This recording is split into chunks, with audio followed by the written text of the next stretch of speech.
मेरे प्यारे देशवासियों, नमस्कार। कोरोना के खिलाफ देश आज फिर एक बहुत बड़ी लड़ाई लड़ रहा है। कुछ सप्ताह पहले तक स्थितियां संभली हुई थी और फिर एक कोरोना की दूसरी वेव तूफान बनकर आ गई।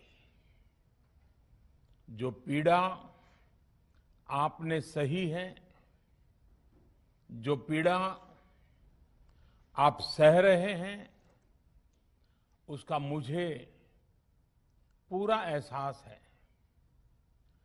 जिन लोगों ने बीते दिनों में अपनों को खोया है, मैं सभी देशवासियों की तरफ से उनके प्रति संवेदनाएं व्यक्त करता हूं। परिवार के एक सदस्य के रूप में मैं आपके दुख में शामिल हूं। चुनौती बड़ी है, लेकिन हमें मिलकर अपने संकल्प, अपने हौसले और तैयारी के साथ इसको पार करना है। साथियों, अपनी बात को विस्तार देने से पहले मैं देश के सभी डॉक्टरों, मेडिकल स्टाफ, पैरामेडिकल स्टाफ, हमारे सभी सफाई कर्मचारी भाई बहन, हमारे एम्बुलेंस के ड्राइवर्स, हमारे सुरक्षा बल, पुलिसकर्मी, सभी की सराहना करूंगा। आपने कोरोना की पहली वेव में भी अपना जीवन दांव पर लगाकर लोगों को बचाया था। आज आप फिर इस संकट में अपने परिवार, अपने सुख, अपनी चिंता छोड़कर दूसरों का जीवन बचाने में दिन रात जुटे हुए हैं। साथियों, हमारे शास्त्रों में कहा गया है, त्याज्यम न धैर्यम विदुरेऽपि काले, अर्थात कठिन से कठिन समय में भी हमें धैर्य नहीं खोना चाहिए। किसी भी परिस्थिति से निपटने के लिए हम सही निर्णय लें, सही दिशा में प्रयास करें, तभी हम विजय हासिल कर सकते हैं। इसी मंत्र को सामने रखकर आज देश दिन रात काम कर रहा है। बीते कुछ दिनों में जो फैसले लिए गए हैं, जो कदम उठाए गए हैं, वो स्थिति को तेजी से सुधारेंगे। इस बार कोरोना संकट में देश के अनेक हिस्से में ऑक्सीजन की डिमांड बहुत ज्यादा बढ़ी है। इस विषय पर तेजी से और पूरी संवेदनशीलता के साथ काम किया जा रहा है। केंद्र सरकार, राज्य सरकारें, प्राइवेट सेक्टर, सभी की पूरी कोशिश है कि हर जरूरतमंद को ऑक्सीजन मिले। ऑक्सीजन प्रोडक्शन और सप्लाई को बढ़ाने के लिए भी कई स्तरों पर उपाय किए जा रहे हैं। राज्यों में नए ऑक्सीजन प्लांट्स हो, 1 लाख नए सिलेंडर पहुंचाने हो, औद्योगिक इकाइयों में इस्तेमाल हो रही ऑक्सीजन का मेडिकल इस्तेमाल हो, ऑक्सीजन रेल हो, हर प्रयास किया जा रहा है। साथियों, इस बार जैसे ही कोरोना के केस बढ़े, देश के फार्मा सेक्टर ने दवाइयों का उत्पादन और बढ़ा दिया है। आज जनवरी फरवरी की तुलना में देश में कई गुना ज्यादा दवाइयों का प्रोडक्शन हो रहा है। इसे अभी और तेज किया जा रहा है। कल भी मेरी देश की फार्मा इंडस्ट्री के बड़े जो प्रमुख लोग हैं, उसके जो एक्सपर्ट लोग हैं, उनसे बहुत लंबी चर्चा हुई है। प्रोडक्शन बढ़ाने के लिए हर तरीके से दवाई कंपनियां की मदद ली जा रही है। हम सौभाग्यशाली हैं कि हमारे देश के पास इतना बड़ा मजबूत फार्मा सेक्टर है जो बहुत अच्छी और तेजी से दवाइयां बनाता है। इसके साथ ही अस्पतालों में बेड की संख्या को बढ़ाने का भी काम तेजी से चल रहा है। कुछ शहरों में ज्यादा डिमांड को देखते हुए विशेष और विशाल कोविड हॉस्पिटल बनाए जा रहे हैं। साथियों, पिछले वर्ष जब देश ने कोरोना के कुछ ही मरीज सामने आए थे, उसी समय भारत में कोरोना वायरस के खिलाफ प्रभावी वैक्सीन के लिए काम शुरू कर दिया था। हमारे वैज्ञानिकों ने दिन रात एक करके बहुत कम समय में देशवासियों के लिए वैक्सीन विकसित की है। आज दुनिया की सबसे सस्ती वैक्सीन भारत में है। भारत की कोल्ड चेन व्यवस्था के अनुकूल वैक्सीन हमारे पास है। इस प्रयास में हमारे प्राइवेट सेक्टर ने इनोवेशन और एंटरप्राइज की भावना का बेहतरीन प्रदर्शन किया है।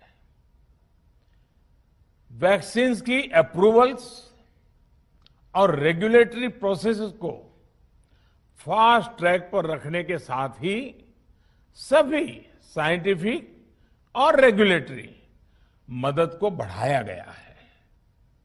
यह एक टीम एफर्ट है जिसके कारण हमारा Bharat 2 made in India vaccine के साथ दुनिया का सबसे बड़ा टीकाकरण अभियान शुरू कर पाया। टीकाकरण के पहले चरण से ही गति के साथ ही इस बात पर जोर दिया गया कि ज्यादा से ज्यादा क्षेत्रों तक, जरूरतमंद लोगों तक वैक्सीन पहुंचे। दुनिया में सबसे तेजी से भारत में पहले 10 करोड़, फिर 11 करोड़ और अब 12 करोड़ वैक्सीन डोज दिए गए हैं।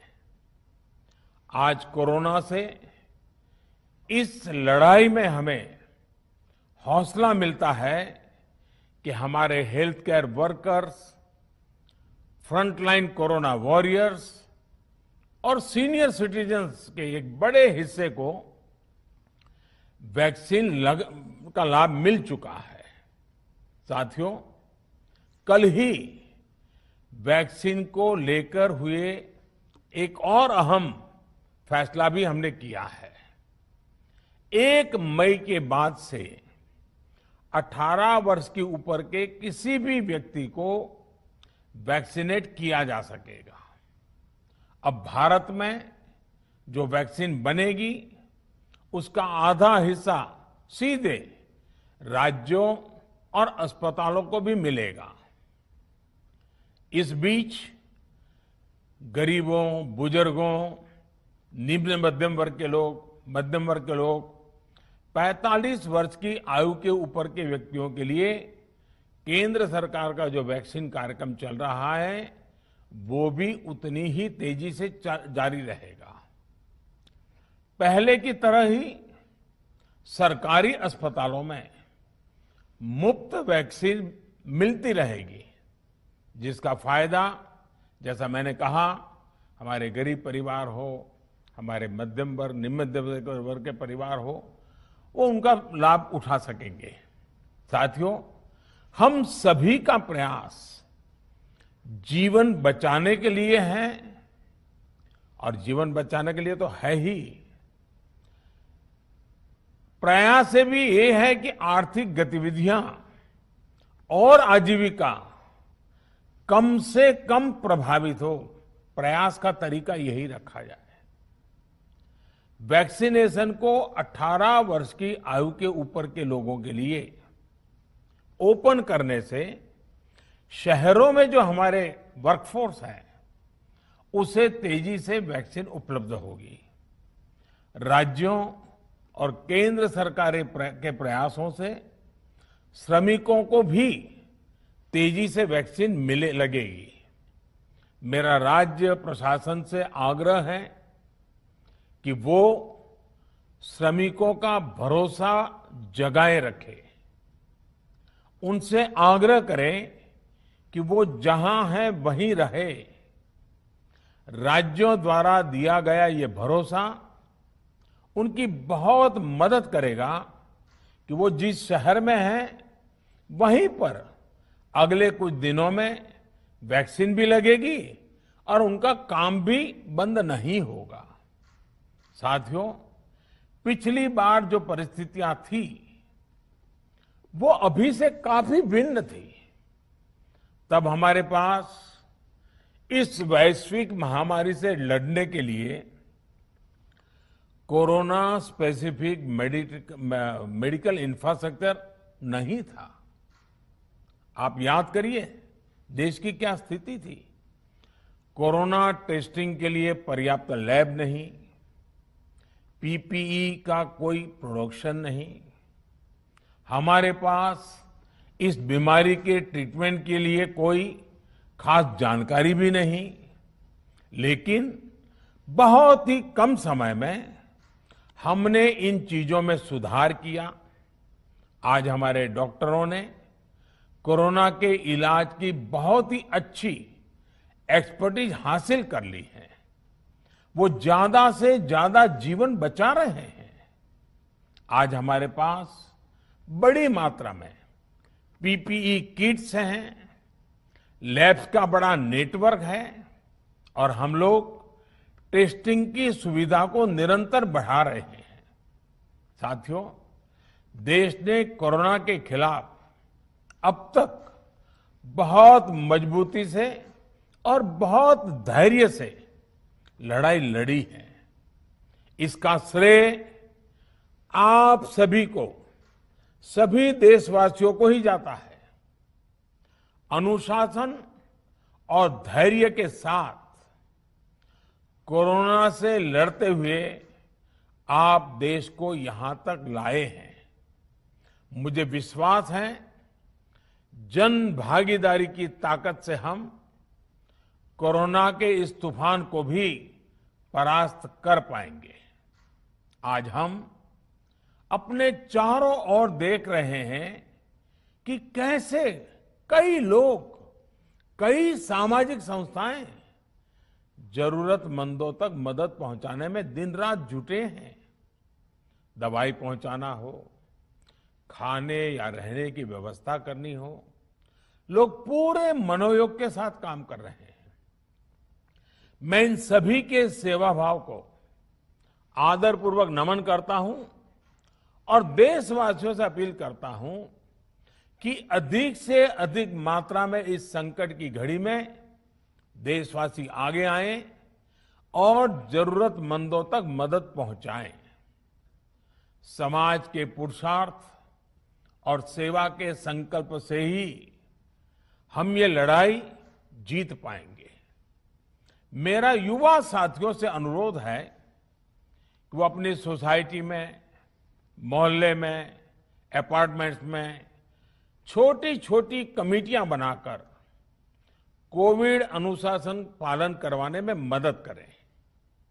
हम ऐसा करेंगे तो सरकारों को न कभी कंटेनमेंट जोन लगाने की जरूरत पड़ेगी, न कर्फ्यू लगाने की जरूरत पड़ेगी और लॉकडाउन का तो सवाल ही नहीं उठता है, आवश्यकता ही नहीं पड़ेगी। स्वच्छता अभियान के समय देश में जागरूकता फैलाने के लिए मेरे बाल मित्रों ने बहुत मदद की थी। छोटे छोटे बालक, 5वीं, 7वीं, 8वीं, 10वीं में पढ़ने वाले, उन्होंने घर के लोगों को समझाया था, मनाया था। उन्होंने बड़ों को भी स्वच्छता का संदेश दिया था। आज मैं फिर अपने बाल मित्रों से एक बात विशेष तौर पर कहना चाहता हूं। मेरे बाल मित्र, घर में ऐसा माहौल बनाइए कि बिना काम, बिना कारण घर के लोग घर से बाहर न निकले। आपकी जीत बहुत बड़ा परिणाम ला सकती है। प्रचार माध्यमों से भी मेरी प्रार्थना है कि ऐसे संकट की घड़ी में वो लोगों को सतर्क और जागरूक करने के लिए जो प्रयास कर रहे हैं उसे और बढ़ाएं। इसके साथ ही इसके लिए भी काम करें कि डर का माहौल कम हो सके, लोग अफवाह और भ्रम में न आए। साथियों, आज की स्थिति में हमें देश को लॉकडाउन से बचाना है। मैं राज्यों से भी अनुरोध करूंगा कि वो लॉकडाउन को अंतिम विकल्प के रूप में ही इस्तेमाल करें। लॉकडाउन से बचने की भरपूर कोशिश करनी है और माइक्रो कंटेनमेंट जोन पर ही ध्यान केंद्रित करना है। हम अपनी अर्थव्यवस्था की सेहत भी सुधारेंगे और देशवासियों की सेहत का भी ध्यान रखेंगे। साथियों, आज नवरात्रि का आखिरी दिन है। कल रामनवमी है और मर्यादा पुरुषोत्तम श्री राम का हम सभी को यही संदेश है कि हम मर्यादाओं का पालन करें। कोरोना के इस संकट काल में कोरोना के बचने के जो भी उपाय है, कृपया करके उनका पालन 100% करिए। दवाई भी, कड़ाई भी, इस मंत्र को कभी भी भूलना नहीं है। ये मंत्र जरूरी है, वैक्सीन के बाद भी जरूरी है। रमजान के पवित्र महीने का भी आज 7वां दिन है। रमजान हमें धैर्य, आत्मसंयम और अनुशासन की सीख देता है। कोरोना के खिलाफ जंग जीतने के लिए अनुशासन भी, उसकी भी उतनी ही जरूरत है। जब जरूरी हो तभी बाहर निकले। कोविड अनुशासन का पूरा पालन करें। मेरा आप सभी से यही आग्रह है। मैं आपको फिर ये भरोसा देता हूं, आपके इस साहस, धैर्य और अनुशासन के साथ जुड़कर आज जो परिस्थितियां हैं उन्हें बदलने में देश कोई कोर कसर नहीं छोड़ेगा। आप सभी स्वस्थ रहें, आपका परिवार सब स्वस्थ रहें, इसी कामना के साथ मैं अपनी बात समाप्त करता हूं। आपका बहुत बहुत धन्यवाद।